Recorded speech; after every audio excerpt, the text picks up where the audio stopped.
Ini kan ada permainan-permainan antara oknum PPAT dan oknum di DPKAD ini bermain dengan pola-pola begini, kalau keberatan harus begini. Tapi ujung-ujungnya ini yang Pak PLT Bupati harus tahu dan harus kita buka, ayo dibuka apa adanya. Aksinya yang di Tayu dan kemudian dilanjut juga aksinya yang gedung DPRD itu apakah bisa dipidanakan, Pak? Pak Rianta sendiri kan memiliki kantor hukum juga ya Pak ya. Menurut Pak Rianta sendiri seperti apa? Karena kalau kita melihat seperti yang Pak Rianta sampaikan tadi itu kan ada simbol negara dan dikotori dengan hal yang semacam itu. Jangan seperti Pak Prabowo. LSM itu untuk biaya telepon dari mana duitnya? Itu wartawan-wartawan media-media itu dibiayai oleh asing. Ini nggak bener Pak Prabowo ini. Ini mohon maaf masuk Polwan juga katanya sampai 1,5 miliar. Masuk Bintara. Itu Dipati. Informasi yang saya terima itu sampai 1 miliar. Coba ini dilaporkan. Pelakunya ya nampak. Bahkan juga anaknya anggota-anggota Polri sendiri juga kadang-kadang cerita entek semene metu iki ini.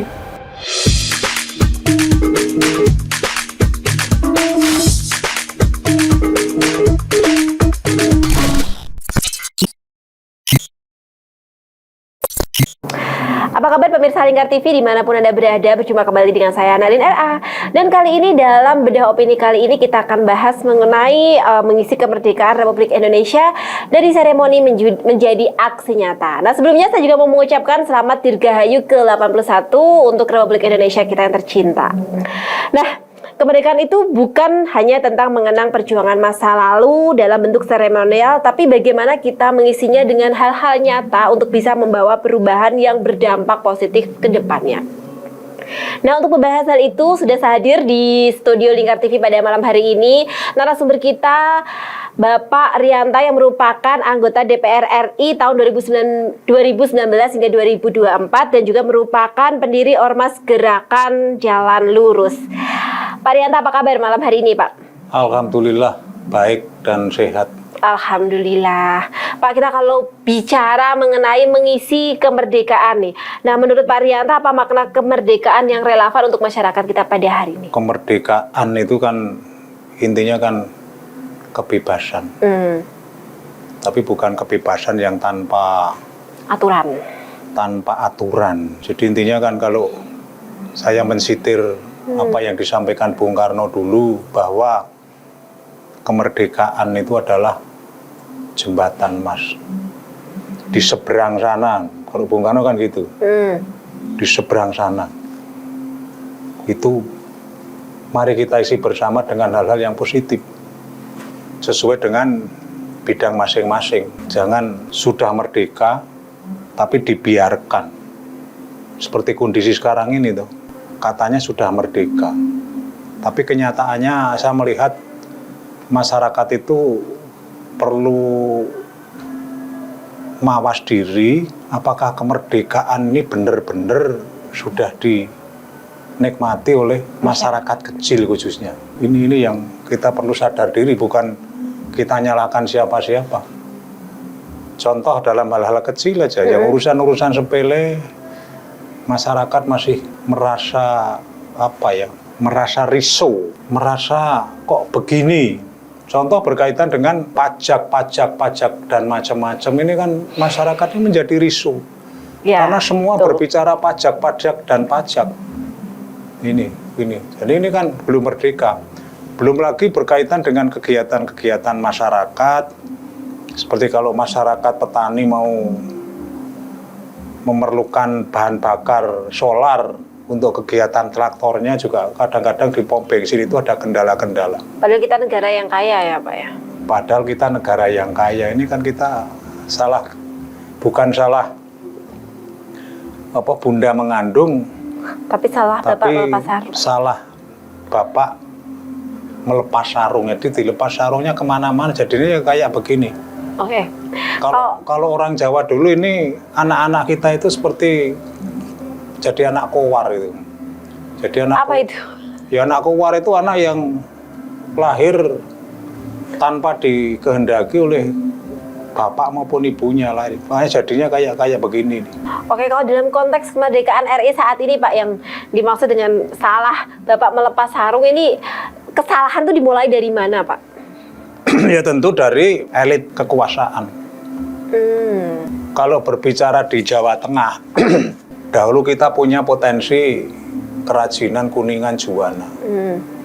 Wah itu hebat Kuningan Juwana itu.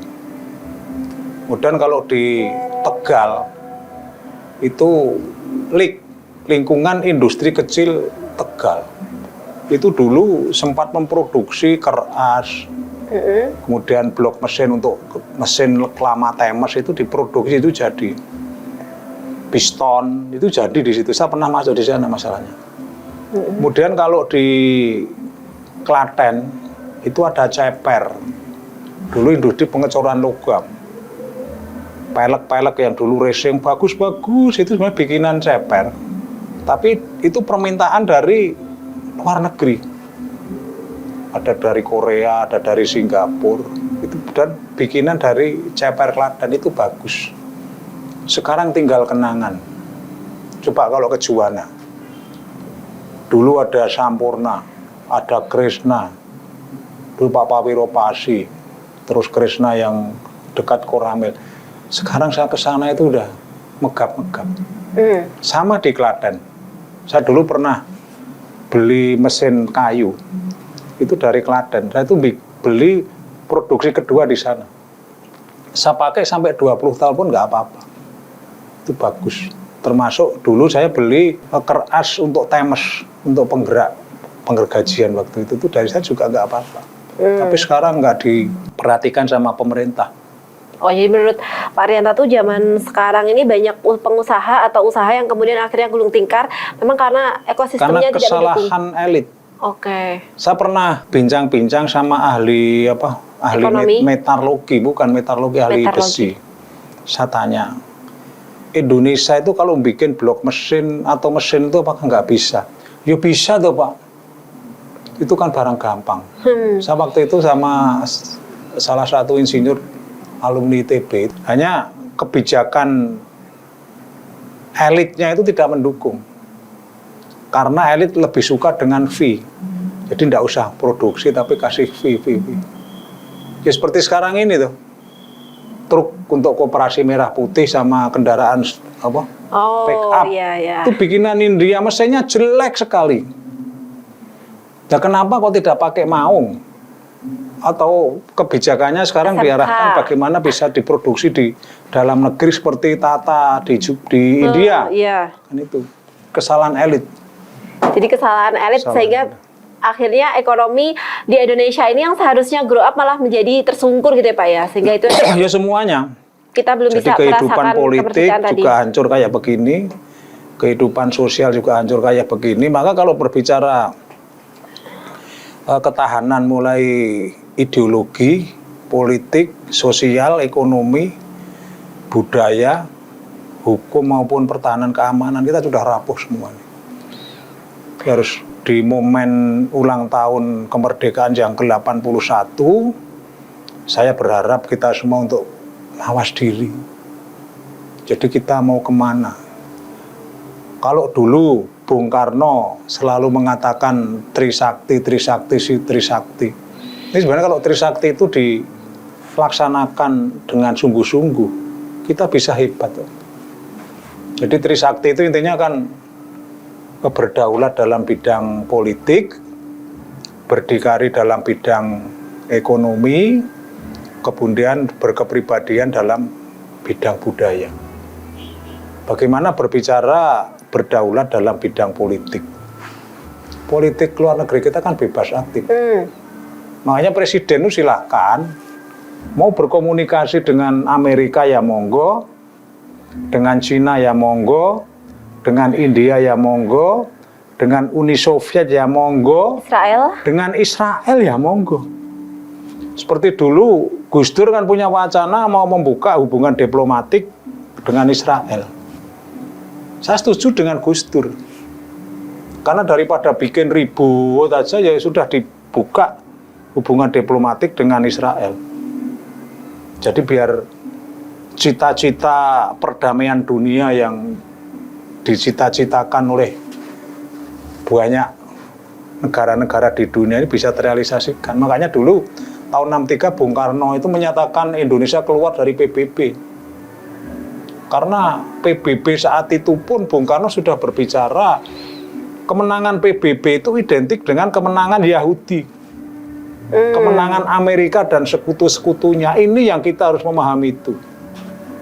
Makanya waktu itu Bung Karno memprakarsai lahirnya konferensi negara Asia Afrika di Bandung yang diikuti oleh 29 negara miskin berkembang. Termasuk Iran. Sebenarnya apa yang dilakukan oleh Iran itu juga belajar dari Indonesia.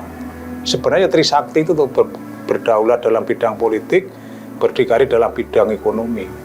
Nah sekarang berbicara masalah mandiri dalam bidang ekonomi. Kita semua sudah hancur-hancuran. Coba industri-industri kecil seperti pakaian kayak begini. Ini semua impor murah dan kira-kira barang-barang yang masuk ke kita itu kemungkinan cukainya nggak dibayar itu. Selundupan yang sekarang ditertibkan oleh presiden. Ini yang menjadi penyebab kenapa kita itu rapuh dalam persoalan ekonomi. Kemudian sektor-sektor usaha kecil itu pun juga banyak diganggu. Ini mohon maaf pada Pak Prabowo bahwa banyak industri-industri kecil seperti industri bakso, industri mie dan lain-lain itu kadang-kadang juga diganggu oleh oknum. Seolah diperiksa, wah ini apa kandungan kimianya begini-begini, tapi itu ujung-ujungnya diperas. Ya ini ujungnya diperas. Ini bukan bukan asal ngomong, tapi ini fakta. Ini fakta. Jadi oleh sebab itu sekali lagi di momen ulang tahun ke-81 mari kita semua sadar diri, kemudian bagaimana kita bangkit untuk melawan semuanya yang kira-kira merusak eksistensi negara ini. Oke, Pak, kalau kita melihat ya, atau dari pernyataannya Pak Rianta sendiri, kita ngeliat tuh sebenarnya kehancuran ekonomi di Indonesia ini juga salah satunya itu kontribusi dari para elit nih Pak. Nah terus bagaimana generasi muda ini untuk bisa memperingati atau mengisi hari kemerdekaan ini agar nggak terjebak hanya di seremoni upacara itu aja, gimana Pak? Ya harus ada kesadaran diri. Ya kan karena generasi mudanya kecewa tadi. Nah, karena ulah elit dan mereka ibarat kata menggelar HUT bisa mengeluarkan anggaran yang sedemikian besar, di sisi lain masyarakatnya aja untuk bayar pajak kesusahan. Nah ini bagaimana Pak? Ini kan akan menjadi satu dilema dan perang batin tersendiri ya bagi generasi Z dan generasi milenial. Ini yang saya melihat ini sudah mulai ada kebangkitan anak-anak muda. Iya betul. Nah itu dimulai dari Adinda Tio Kudus. Saya kebetulan juga sering berkomunikasi, tapi akhir-akhir ini agak sulit. Ex ketua BEM UGM itu.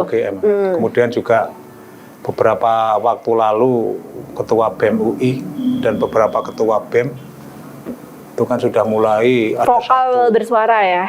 Ada bukan vokalnya sebenarnya. Tapi bagaimana dia menyampaikan satu gagasan-gagasan atau ide bagaimana untuk memperbaiki keadaan ini. Tapi saya melihat apa-apa yang disampaikan adik-adik mahasiswa itu belum pada substansi bagaimana memperbaiki negara ini.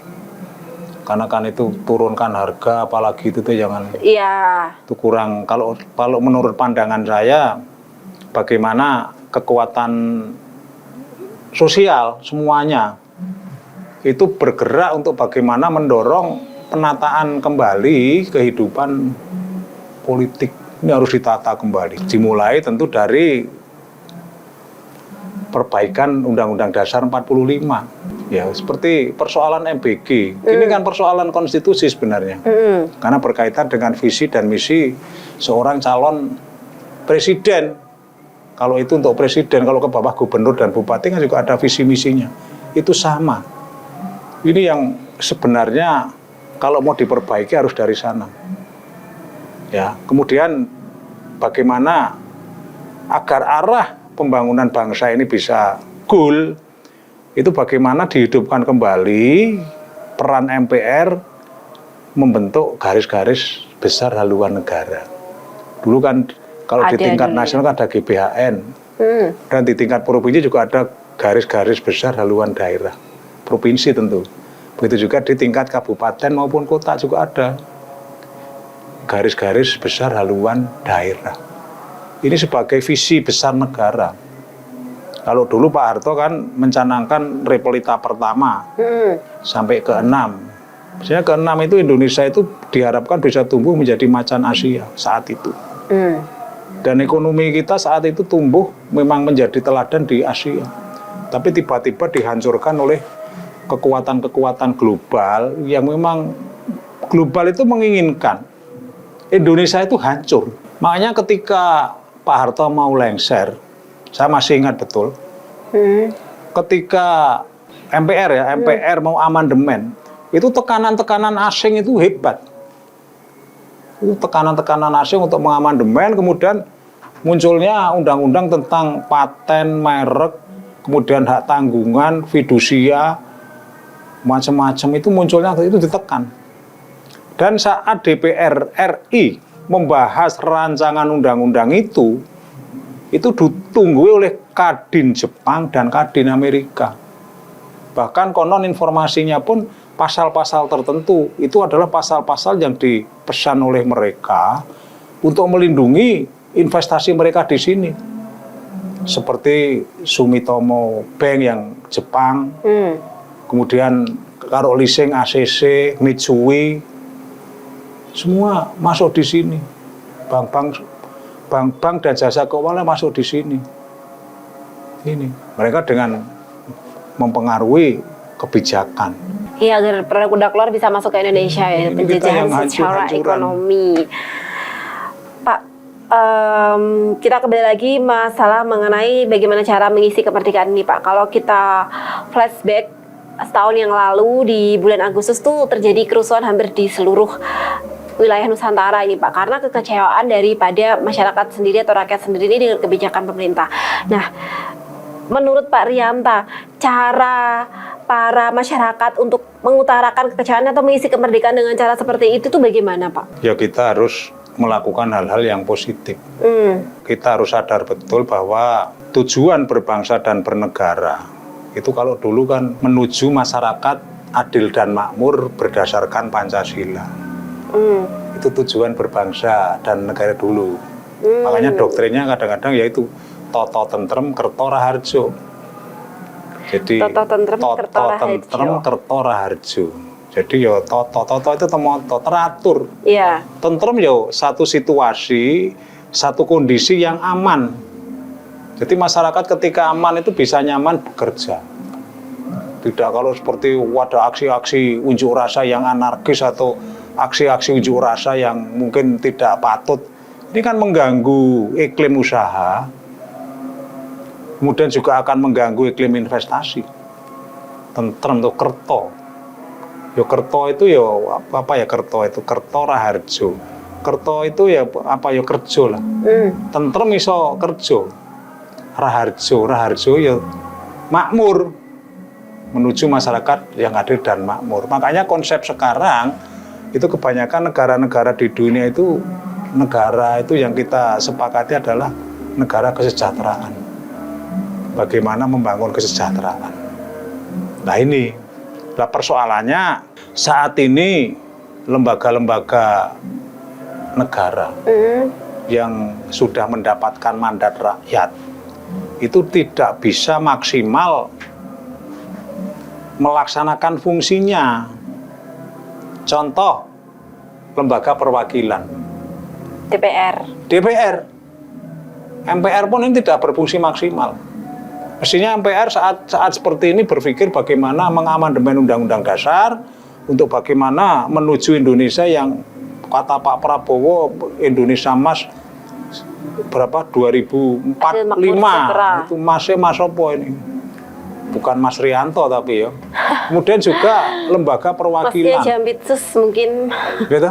Lembaga perwakilan DPR RI. Itu harusnya sesuai dengan kewenangan DPR, yaitu yang berkaitan dengan fungsi legislasi, itu harus berfungsi.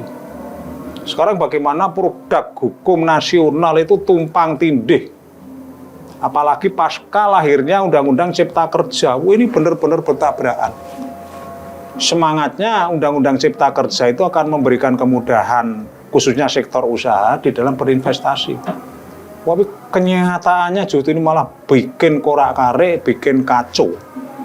Aturan baru dibikin, belum dilaksanakan, nasional sudah merubah terus ini. Ini yang jadi masalah. Di bawah sampai bingung ya karena regulasi berubah terus. Penyelenggara di bawah itu.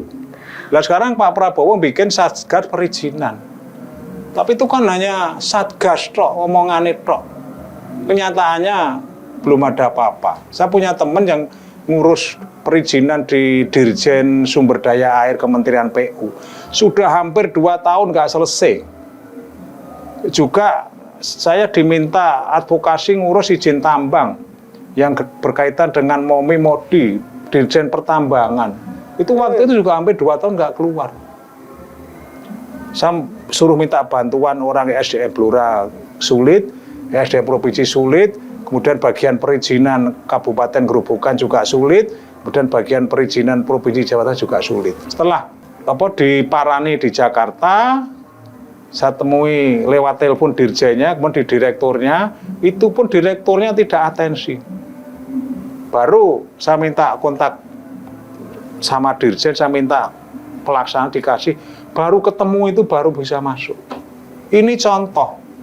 Makanya kalau kemarin beberapa komisioner Ombudsman Republik Indonesia itu ditangkap oleh penegak hukum kaitannya dengan korupsi-korupsi yang berkaitan dengan pemerasan izin-izin kayak gitu, ini fakta. Dan saat saya masih di Komisi 2 DPR RI, hal itu pernah saya munculkan di forum RDP loh. Kalau ada indikasi bahwa oknum Ombudsman itu bermain kaitannya dengan izin tambang. Polanya itu izin tambang yang ada di beberapa izin yang ada di unit-unit di kementerian itu kan tidak segera keluar.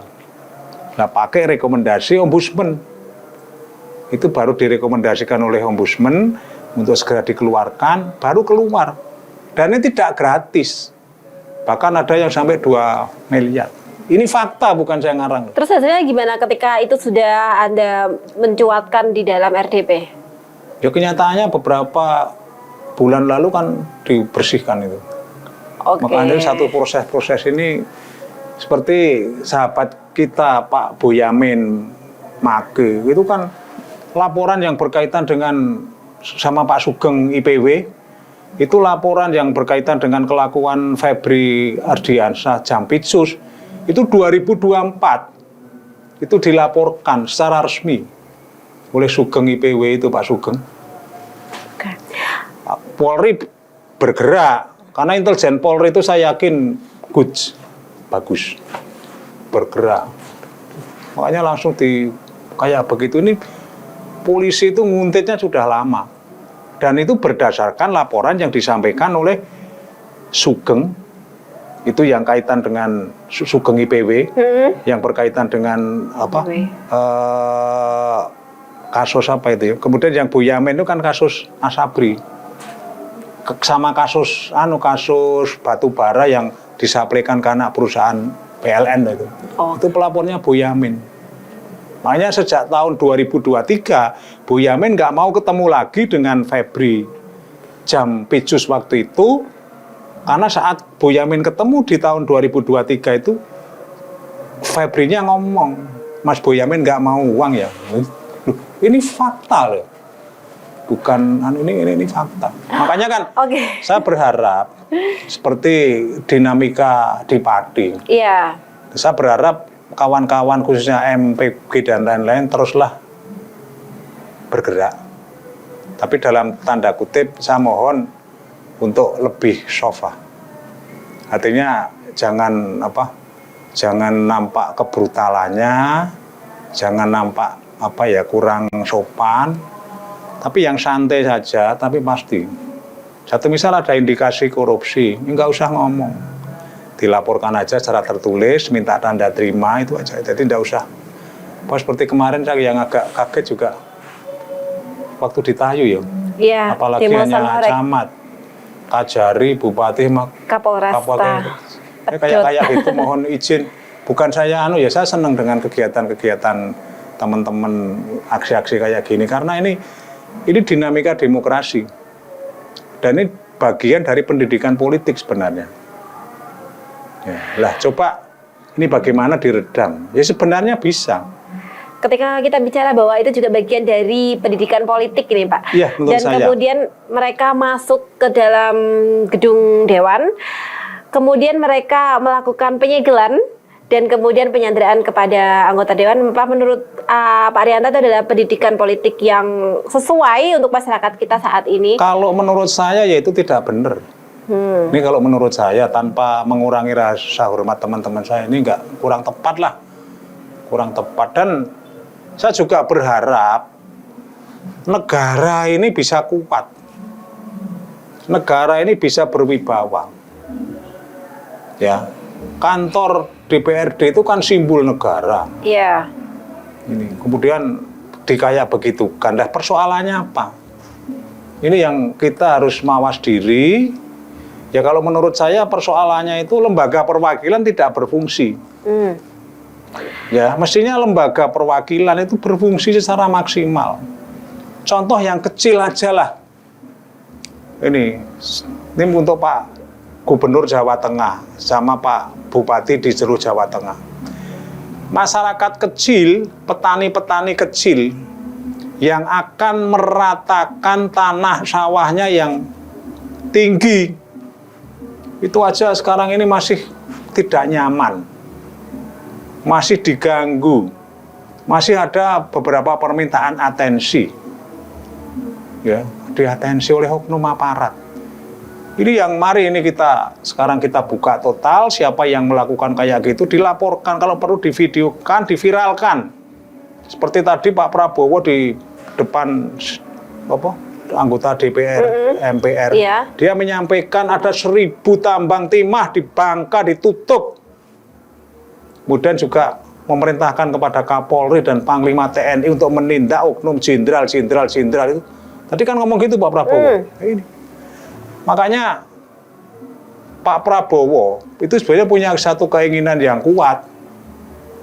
Tapi juga di lingkaran Pak Prabowo juga menurut masyarakat itu banyak yang tidak mendukung dengan keinginan Presiden Prabowo. Tapi sebenarnya yang disampaikan Prabowo di sidang tahunan MPR menjelang peringatan hari ulang tahun kemerdekaan ini sesuatu sinyal yang sebenarnya. Tapi mestinya jangan menunggu momen kemerdekaan dulu, sampaikan aja. Ya, sampaikan aja. Dan sudah disampaikan kok. Saya sedih ketika orang-orang yang dulu dikasih bintang justru malah melakukan ditindak juga korupsi. Ini makanya saya bintang, berharap ya, Pak. Gerakan sosial seperti AMPG itu jangan berbicara parti saja, tapi harus berbicara nasional. Harus berbicara nasional. Jangan parti, jangan. Ya harus berbicara nasional. Karena saya itu seneng. Parti ini dinamika demokrasinya itu bisa dijadikan satu laboratorium apapun di laboratorium tersendiri ya untuk pembelajaran politik saya, tadi. Tapi sayang kemarin agak dikotori peristiwa di kecamatan Tayu, kemudian kemarin saya ditelepon kawan-kawan lah kok ngene Pak, lampuh urusane dewi-dewi. Makanya ini sekedar koreksi semua. Jadi semua harus berfungsi. DPR juga harus berfungsi, kemudian NGO, LSM juga harus berfungsi. Tapi jangan eksistensi NGO atau masyarakat yang begitu ini kurang produktif lah. Kita itu negara. Yang kurang punya produktif itu tujuan demo-demonya tadi atau apa? Ya kalau kayak begitu kan tidak produktif. Oke. Gitu? Itu nggak produktif. Nah, bagaimana sekarang adakan satu rembuk daerah. Pak, menurut Pak Rianta sendiri apa yang dilakukan oleh AMPB kemarin dengan aksinya yang di Tayu dan kemudian dilanjut juga aksinya yang gedung DPRD itu apakah bisa dipidanakan, Pak? Pak Rianta sendiri kan memiliki kantor hukum juga ya Pak ya. Menurut Pak Rianta sendiri seperti apa? Karena kalau kita melihat seperti yang Pak Rianta sampaikan tadi itu kan adalah simbol negara. dan dikotori dengan hal yang semacam itu. Foto beredar ya, seperti yang kita ketahui juga ada pria yang gondrong kemudian duduk dengan kakinya di atas meja dan semacam contoh-contoh seperti itu kan bukan merupakan contoh yang baik ya, terutama untuk generasi muda kita nantinya. Nah, menurut Pak Rianta sendiri bagaimana Pak? Ini kan ada permainan-permainan antara oknum PPAT dan oknum di DPKAD ini bermain dengan pola-pola begini, kalau keberatan harus begini. Tapi ujung-ujungnya ini yang Pak PLT Bupati harus tahu dan harus kita buka, ayo dibuka apa adanya. Prabowo sudah betul, Pak Prabowo sudah betul. Tinggal sekarang didukung secara sosial. Jangan seperti Pak Prabowo. LSM itu untuk biaya telepon dari mana duitnya?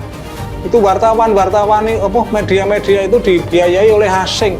Ini nggak benar Pak Prabowo ini.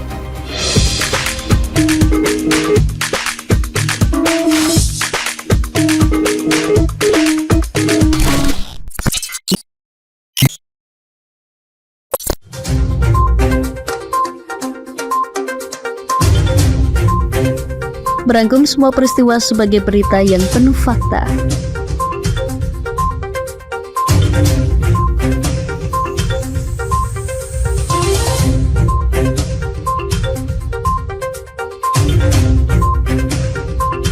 Bersama Puji Lestari, saksikan Jateng hari ini setiap Senin hingga Sabtu hanya di Lingkar TV.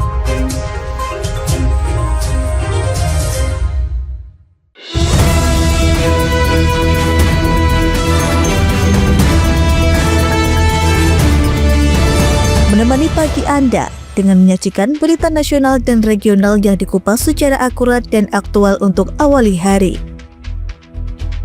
Dalam Lingkar Pagi, setiap Senin hingga Sabtu jam 8 pagi hanya di Lingkar TV.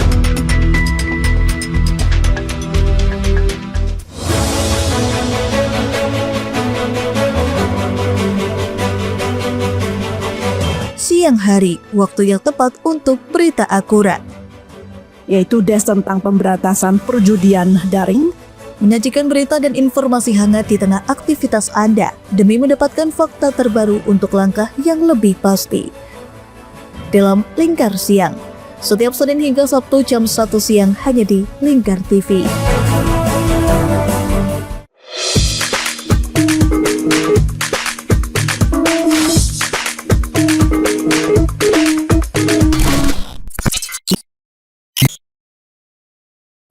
Pak, menurut Pak Rianta sendiri apa yang dilakukan oleh AMPB kemarin dengan aksinya yang di Tayu dan kemudian dilanjut juga aksinya yang gedung DPRD itu apakah bisa dipidanakan, Pak?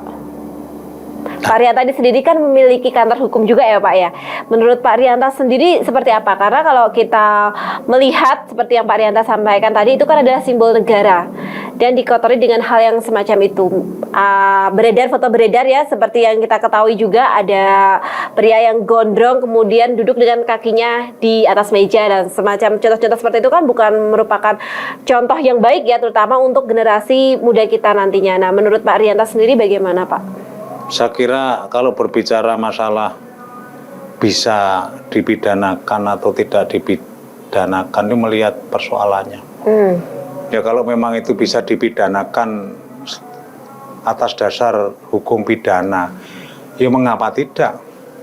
Karena prinsipnya kan Indonesia itu negara hukum. Tidak ada yang kebal hukum, gitu. Kalau perlu presiden pun diadili ketika melanggar hukum. Apalagi hanya Rianto, gitu. Apalagi yang lain-lain, yuk. Ini harusnya kalau memang di situ ada tindak pidananya demi menjaga kewibawaan negara, itu ya harus ditindak. Tapi ini dalam pernyataan saya ini bukan terkait dengan persoalan di Parlemen, bukan. Tapi bagaimana kita itu membangun negara hukum yang memang hukum itu menjadi panglima. Ini kan persoalan yang muncul di Pati sebenarnya ini merupakan satu akumulasi dari proses perjalanan panjang. Kemudian diilhami oleh pengalaman Mas Botok dan Mas Teguh ketika dia menjalani tahanan maupun pidana di lembaga pemasyarakatan Pati.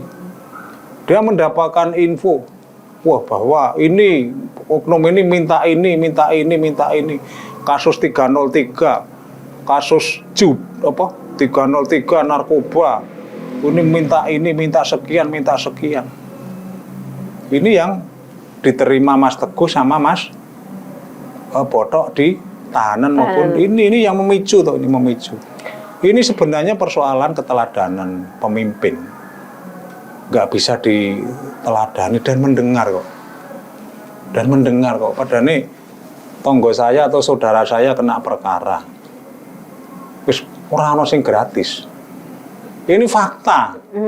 Bukan saya menjelek-jelekkan, bukan. Tapi ini mari kita buka apa adanya, kemudian siapa melakukan apa dilaporkan. Wong toh sekarang kalau berbicara di Polri, itu di Jambi, itu kan ada 5 bintara yang ditindak gara-gara menipu memasukkan bintara atau itu. Ini harus kita laporkan. Itu perilaku oknum. Lah kalau di Pati, ini mohon maaf masuk Poluan juga katanya sampai 1,5 miliar. Masuk bintara. Itu di Pati? Di Pati. Informasi yang saya terima itu sampai 1 miliar. Coba ini dilaporkan. Wong pelakunya ya nampak kok. Pelakunya kan nampak. Bahkan juga anaknya anggota Polri sendiri juga kadang-kadang cerita entek semene metu iki. Ini yang harus ditindak. Tapi ini saya sampaikan. Iya.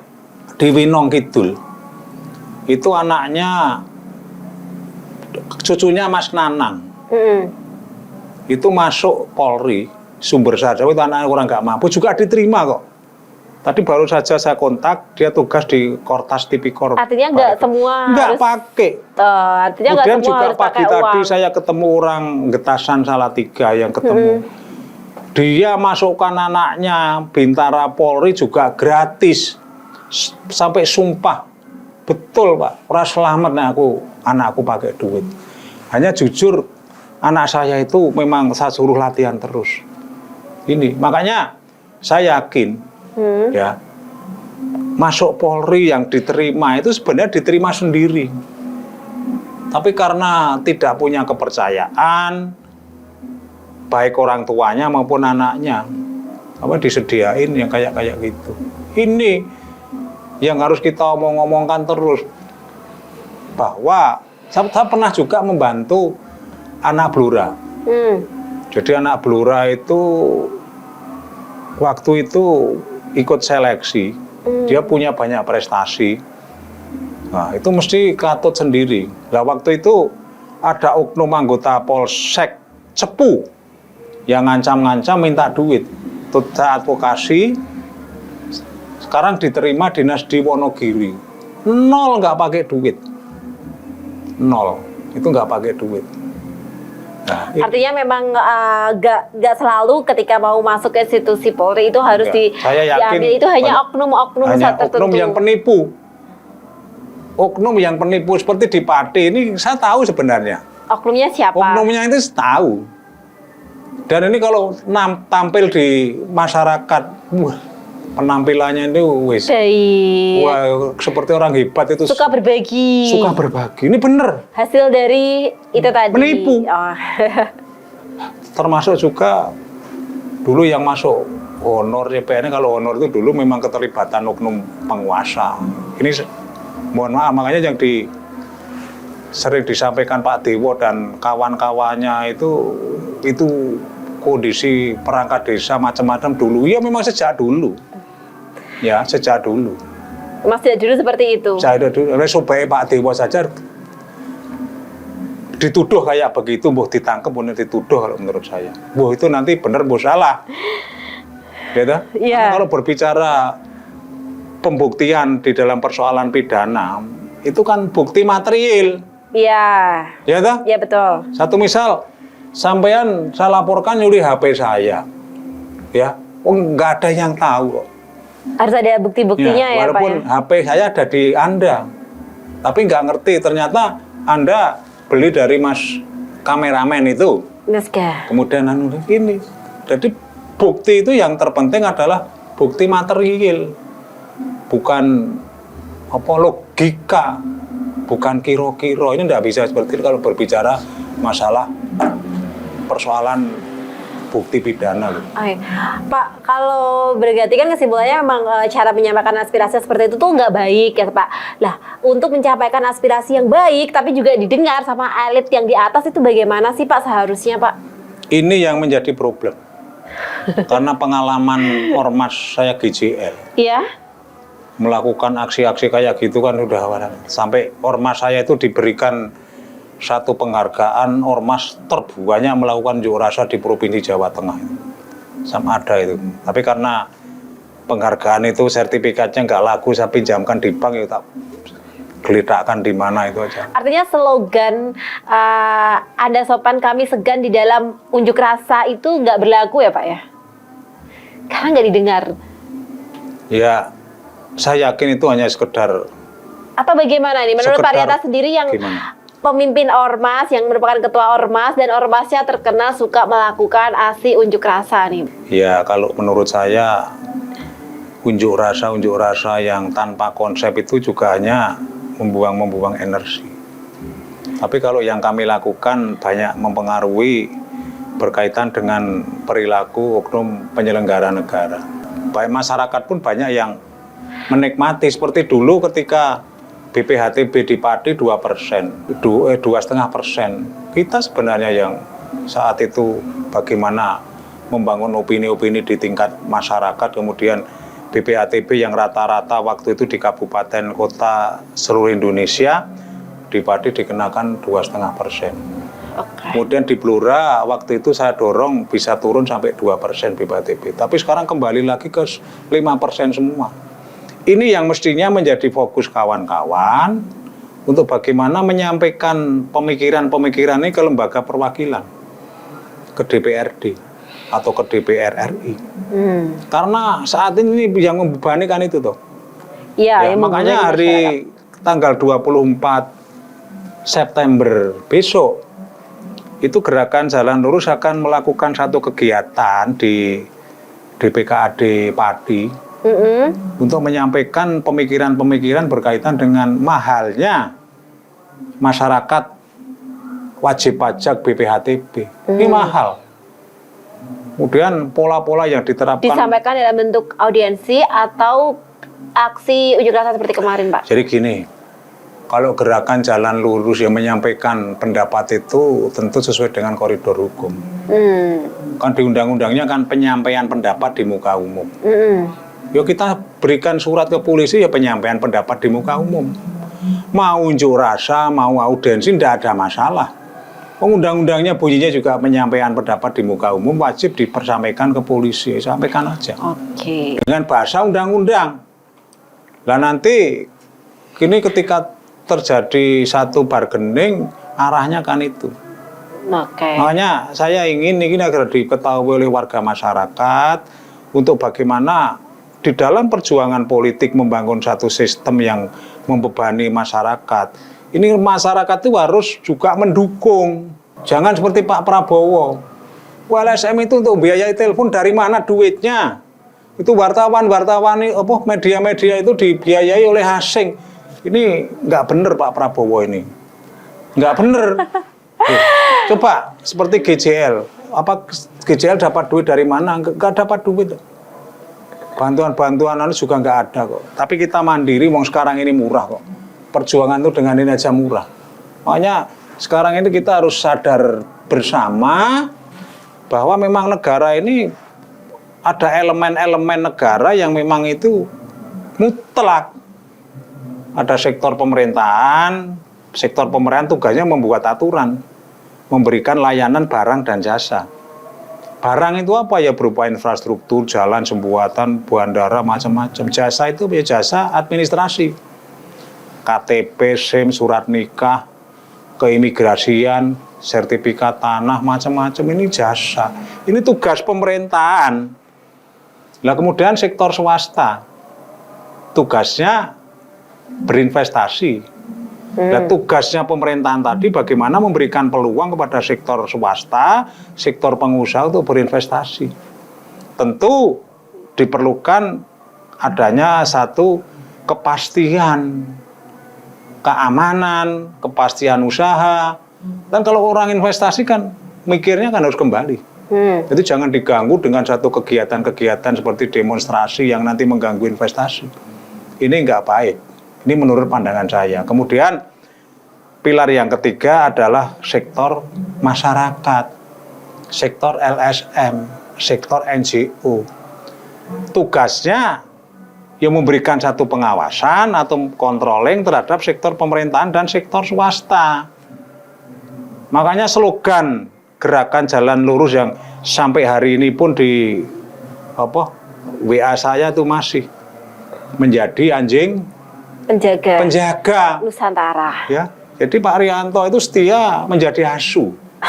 Tak jegoki, lu enggak apa-apa. Kan bagus tuh menjadi anjing penjaga, menjadi anjing penggonggong, itu dijegoki tuh. Kalau ada pengusaha yang nakal, tidak membayar BPJS, tidak memberikan THR, ya kita itu jegok. Ada mal praktek, ada mal administrasi, satu misal ada mal administrasi di lembaga perizinan, ya kita itu jegok. GJL jegok, Pak Rianto jegok. Ada mal praktek dokter, ya jegok. Begitu loh, ada kesulitan masyarakat ngurus paspor, ya jegok. Golek semangel, ya jegok. Ini tugasnya kita, jadi jangan terus kita itu disepeleke. Sing dienggo bayar telepon sekondi. Ya jangan seperti orang yang masih cinta negara itu masih banyak kok. Karena mencintai negara itu kita juga harus berkorban ya Pak ya, bukan hanya berharap untuk mendapatkan sesuatu. Makanya apalagi, kan bukan apa yang saya peroleh dari negara, tapi apa yang kita berikan untuk negara. Kita berikan kepada negara. Nah itu kata John F. Kennedy, tapi itu bagus. Bagus memang bagus. Loh ya. Apalagi kalau kita tuh harus mengajak kepada generasi muda kita itu untuk kembali mengingat bahwa para pahlawan itu merebut kemerdekaan itu pun mereka bukan hanya mengorbankan waktu, tenaga, pikiran, tapi juga mengorbankan nyawanya gitu. Dan itu cuma-cuma ya Pak ya, mereka tidak mendapatkan apapun selain memang. Makanya harus kembali. Ya, mungkin itu harus diingatkan kembali. Kembali ke jalan lurus. Oh iya, kembali ke jalan lurus. Ke jalan yang jadi harus ya, toh? Iya, jadi harus diingatkan ya Pak ya, bahwa sebenarnya orang yang berjuang itu nggak selalu ada udang di balik rempeyek, karena ada juga yang memang ingin memperbaiki, benar-benar memperbaiki. Nah, persoalannya kemudian Pak ini, bagaimana sih kita menanamkan jiwa nasionalisme kepada generasi muda kita di tengah hiruk pikuk suasana demokrasi di Indonesia saat ini, Pak? Ya bagaimana para elit, para pemimpin, para politisi, tokoh-tokoh agama, tokoh-tokoh masyarakat itu harus bisa menjadi teladan. Ojo sojarkoni, iso ujar, ora iso nglakoni. Ini nggak baik. Jadi ngomongnya ayo makanya harus jalan lurus. Hukumnya itu barang siapa, bla bla bla bla bla. Ya nggak usah ketika ada masalah itu diperlakukan yang tidak adil, ini jangan.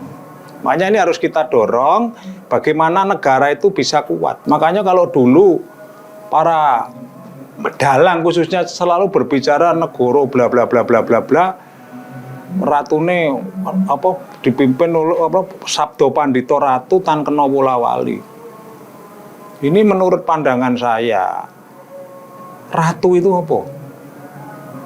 Sabdo Pandito Ratu. Jadi ratu itu ya negara ini. Ini ratu. Ratu ya peraturan. Jadi sabdane ratu, sabdane negara ya undang-undang. Undang-undang itu harus dipakai. Sabdo Pandito Ratu Tan Kena Wolawali. Ojo mencela-mencele. Ya sekarang kan di dalam hal penegakan hukum kan mencela-mencele. Ini dibutuhkan ketegasan juga ya Pak ya. Ya harus itu. Nah kemudian juga adanya satu kesadaran bahwa negara ini ya, negara ini dibangun adalah untuk membangun kesejahteraan bersama. Ini harus disadari. Ya, ini harus disadari. Makanya mutlak diperlukan nasionalisme. Khususnya anak-anak muda. Sekarang anak-anak muda itu mau punya nasionalisme gimana? Saya itu punya teman, anaknya kuliah di Australia. Nggak mau pulang di Indonesia. Karena kerja di Australia itu menurut hitung-hitungan, itu 1 bulan itu dia bisa mendapatkan gaji antara 100-an juta. Dia seorang arsitektur, dia juga dulu kuliahnya di Australia, itu bisa 100 juta. Mau sekarang kerja di rumah makan aja, mahasiswa-mahasiswa yang di Australia, itu bisa ngantongi 25 juta. Kalau gaji kotornya bisa 30-35 juta, kalau lembur. Ini fakta, karena ketika saya di Australia, di beberapa negara bagian, itu saya tanya-tanya begitu. Makanya bagaimana kita itu menanamkan nilai-nilai nasionalisme, tapi juga harus negara ini memberikan teladan. Jangan negara ini tidak menghormati orang-orang yang pandai, anak-anak yang pandai. Supaya ini dihargailah. Seperti dulu Apalagi Habibie. sampai mengkriminalisasi mereka yang Apalagi pandai sampai itu. Mengkriminalisasi mereka seperti yang dialami oleh petani di Aceh ketika mengembangkan padi. Ya toh? Ya. Itu karena berbicara izin dikriminalisasi. Termasuk pengalaman kami itu di Temanggung. Masyarakat bikin pupuk organik mau diperas sama oknum. Saya masih ingat betul waktu itu di Puarani di Temanggung, oknumnya itu diunek-unek, ya takut. Termasuk ketika saya memberikan advokasi kepada warga Ungaran, dia bikin pupuk cair. Itu juga ditanya macam-macam, juga arahnya mau diperes. Saya berikan advokasi, akhirnya gratis. Ini fakta. Ini fakta. Makanya kalau ada penyimpangan-penyimpangan oleh oknum, tugas kita sekarang meluruskan untuk menyampaikan laporan-laporan. Sudah itu aja. Oke Pak, luar biasa sekali ya dialog kita ini. Karena memang Pak Rianto terkenal nasionalismenya itu sangat tinggi. Pak, ini terakhir ya Pak untuk mengakhiri dialog kita pada hari ini nih Pak. Kalau harus merangkum seluruh dari apa sih yang makna dari mengisi kemerdekaan itu seperti apa? Mungkin ada yang ingin disampaikan kepada masyarakat Indonesia saat ini, apalagi di Agustus ini. Wah, Agustus ini kalau kita flashback tahun lalu memang agak mencekam ini Pak. Dan kita harap nanti generasi muda kita, terutama khususnya itu, atau masyarakat tidak melakukan aksi-aksi anarkis dalam rangka memperingati kemerdekaan mereka dalam berpendapat Pak. Silakan Pak. Baik, saya ingin menuju revolusi, tapi revolusi hukum. Ini saya berharap pemerintah pusat ini benar-benar harus sadar diri untuk bagaimana agar tentu ini harus dipimpin oleh presiden dan pimpinan-pimpinan partai politik harus berani mengambil satu langkah-langkah revolusioner berupa revolusi hukum. Ini mutlak. Kemudian juga saya berharap pada pemerintah pusat segera lakukan konsensus nasional dalam rangka membangun negara. Kalau dulu Orde Baru pasca peristiwa 65 atau Gestok, itu kan disponsori oleh Angkatan Darat, membangun satu konsensus nasional di Bandung. Makanya waktu itu konsensus yang dibangun oleh bangsa Indonesia saat itu muncul kesepakatan politik no, ekonomi yes. Makanya muncul konsep 3 partai, Golkar, PDI, sama P3. Konsep sistem masa mengambang.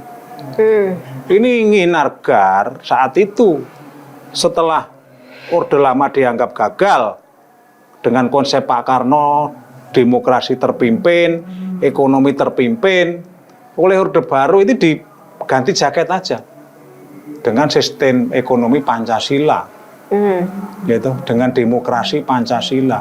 Tapi intinya itu semua adalah terpimpin.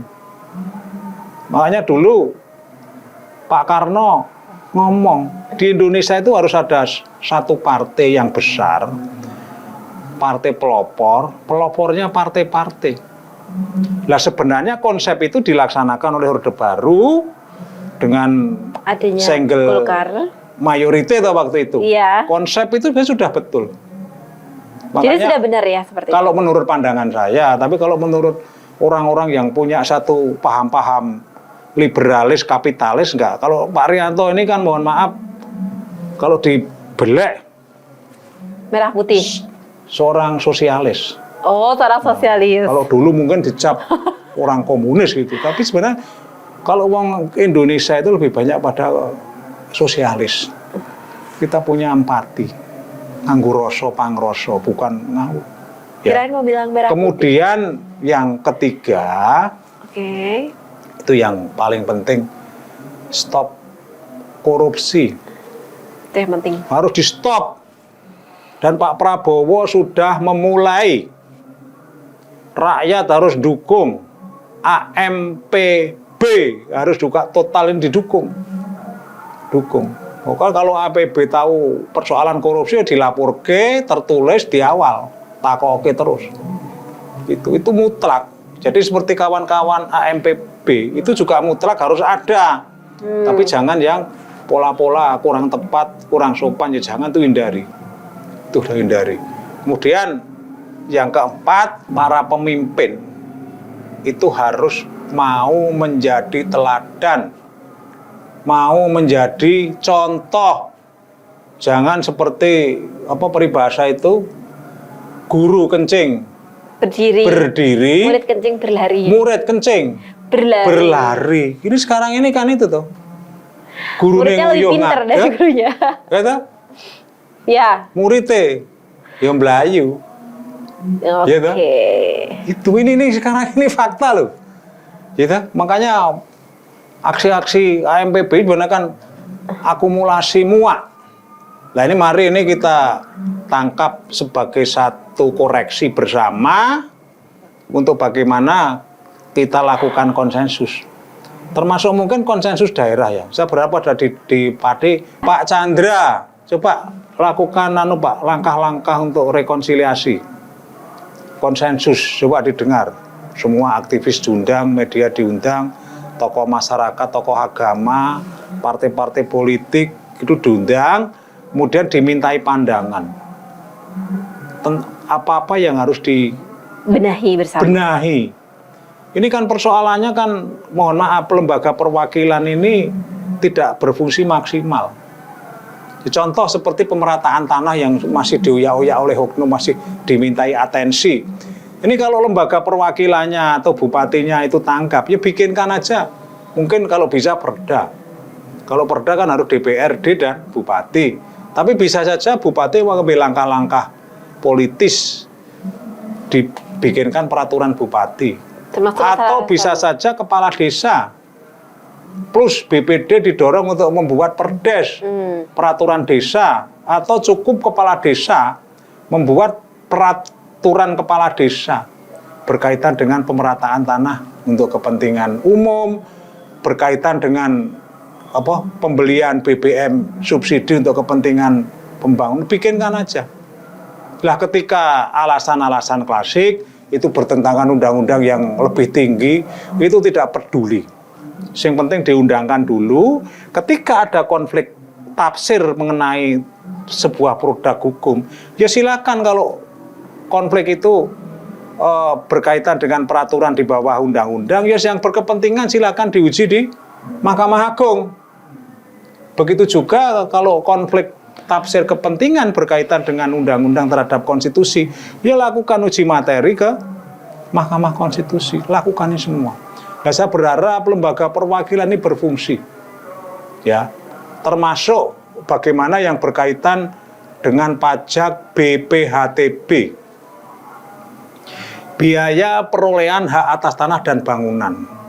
Di ketentuan Undang-Undang Nomor 1 tahun 2022 bahwa normanya itu daerah dapat memungut BPHTB yang besarannya itu diatur 1-5%. Nah, saya berharap pada DPRD Pati sama PLT Bupati Pati untuk bagaimana ini diturunkan. Jangan 5%, tapi turunkan 1%. Atau dilakukan satu ketentuan yang jangan dipukul rata. Mungkin Pak Rianto bisa kena 2%, terus sampean bisa kena 0,5%, atau bahkan kepada orang miskin bebas.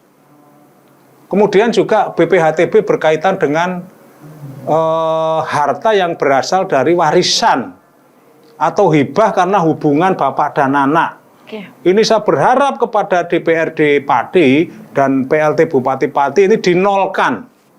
Oke. Dinolkan karena ini memberatkan. Coba kalau ada orang kaya, punya tanah banyak, tapi nggak punya duit. Mosok tanahnya itu atas nama kakeknya atau apa, canggahnya. Karena nggak punya duit, ini nggak bisa tidak bisa mengurus, akhirnya terjadi konflik-konflik tanah, juga akan ada konflik-konflik sosial. Ini harus kita bicarakan, ini domainnya lembaga perwakilan. Makanya saya berharap agar lembaga perwakilan ini berfungsi dengan baik sesuai dengan aturan saja, toh. Iya. Jangan mau bikin aturan konsultasi dulu ke kementerian, malah siapa itu, kita itu nggak usah terlalu banyak konsultasi lah. Wong aset-aset sumber daya manusia kita, anak-anak muda itu banyak yang sudah belajar tentang bagaimana menyusun aturan-aturan yang baik itu banyak kok. Nggak usah dibanding kemana, nggak usah lah. Di prinsipnya itu kan daerah itu dapat membuat peraturan dalam rangka menuju tujuan yang berkaitan dengan tupoksinya. Ini amanat undang-undang kok. Oke. Jangan ditafsirkan dengan kepentingan-kepentingan studi banding kayak gitu. Soalnya nggak usah lah. Nggak usah. Itu. Jadi jangan dikaitkan dengan sesuatu yang hanya untuk membuang-buang anggaran aja ya Pak ya? Nggak usah. Okay. Yang penting bagaimana rakyat ini ben makmur. Ya seperti tadi toh, BPHTB kalau 5%. Ini berat. Nah sekarang praktek yang terjadi di Pati dan semuanya, ini kan ada permainan-permainan antara oknum PPAT dan oknum di DPKAD ini bermain. Dengan pola-pola begini, kalau keberatan harus begini. Tapi ujung-ujungnya ini yang Pak PLT Bupati harus tahu. Dan harus kita buka, ayo, dibuka apa adanya. Kalau perlu, lakukan operasi tangkap tangan, kejaksaan sama Polres, lakukan.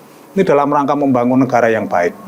Oke, itu tadi adalah saran-saran dari Pak Rianta untuk agar kita bisa menanamkan sifat nasionalisme kepada generasi muda, adalah salah satunya agar elit politik juga bisa menjadi teladan bagi mereka. Seperti itu ya Pak ya? Ya mencintai negara termasuk bagaimana menyampaikan hal seperti ini. Dan terutama bersihkan dari koruptor. Nah itu aja kalau saya sudah. Itu yang terutama ya Pak ya? Bersihlah, sadarlah, ayo berhenti.